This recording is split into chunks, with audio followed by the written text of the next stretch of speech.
All right, Shalom. I want to give all praise to Yahweh, Bahashem, Yahweh Shah, Bahashem, Harakakodash, Mama.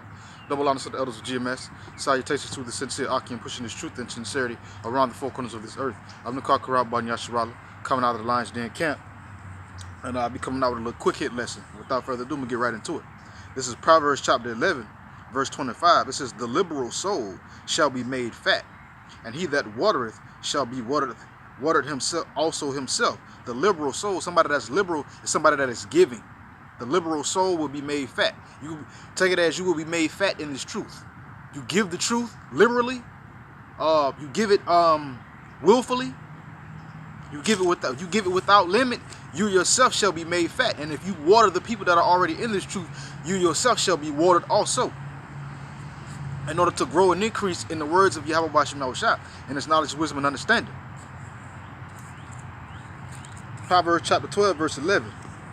"He that tilleth his land shall be satisfied with bread, but he that followeth vain persons is void of understanding." See, when you till your land, when you do the work of Yahweh Bashem Yahushua, and also when you work in this carnal society, you work, you till your land, you put in the work, you will be satisfied with bread. You will be satisfied with increase. You work in this truth, you will be increased with more of the knowledge of Yahweh Bashem Yahushua. Flip that round into this physical society. If you go to work and you do your job, you get paid. If you do right, you move up. And you will be satisfied with bread, i.e. you will be satisfied with increase. But he that followeth vain persons is void of understanding. Somebody that follows vain persons, useless people, or something that is unprofitable, that is one that is void of understanding.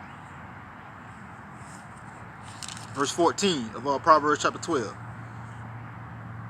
"A man shall be satisfied by the good of by the fruit." So like a man shall be satisfied with good by the fruit of his mouth, and the recompense of a man's hand shall be rendered unto him. See, a man shall be satisfied with good by the fruit of his mouth.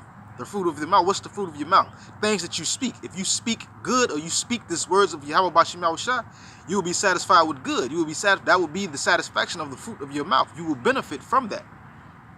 "And the recompense of a man's hands shall be rendered unto him." A recompense of a man's hands. Whether you working in this truth, you doing what you're supposed to do, well, your recompense is a positive benefit. Your recompense is the kingdom. Your recompense is gaining more knowledge, gaining more understanding, more wisdom in Yahweh Bashem Yahushua. You flip that round. If your hands are doing wickedness, you will be recompensed with a wicked recompense or reward. Verse 24. "The hand of the diligent shall bear rule, but the slothful shall be under tribute." The hand of the diligent, the hand of the constant, somebody that's constantly doing what they're supposed to do, doing the work of Yahweh Bashem Yahushua. You have a diligent hand in that, you're going to bear rule. You're going to increase, and the Heavenly Father is going to put you in a status of position of power. But the slothful, the lazy, the ones who don't want to do anything, they shall be under tribute. You will always be under somebody, owing somebody, always being told what to do, for lack of a better term. Verse 27.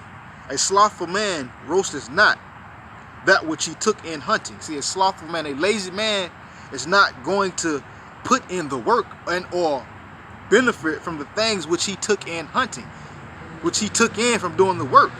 But the substance of a diligent man is precious. The substance of a diligent man is precious, because a diligent man is going to continue and do what he's supposed to do. Last point. Proverbs chapter 13, verse 4. "The soul of the sluggard desireth and hath nothing, but the soul of the diligent shall be made fat." Yet again, the soul of the sluggard desireth and have nothing. Somebody that wants something but don't want to do nothing for it.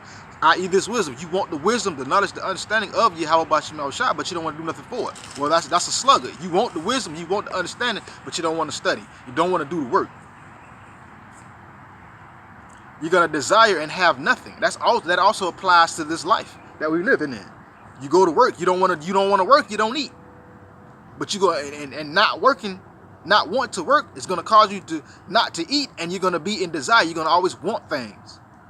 "But he that openeth, Salakia, But the soul of the diligent shall be made fat. The soul of the one that is going to continue, and do what they're supposed to do, shall be made fat. Those are the ones who are going to get the recompense. They're the ones who are going to gain the increase in Yahweh B'Shem Yahushua, and also in this physical society, because we have to work. Just to pay, to pay our bills and different things like that. We have to work, and if you do your job right, you can move up. But it was just a real quick lesson. I didn't want to be before you too long, but the title of this lesson is working. Shalom.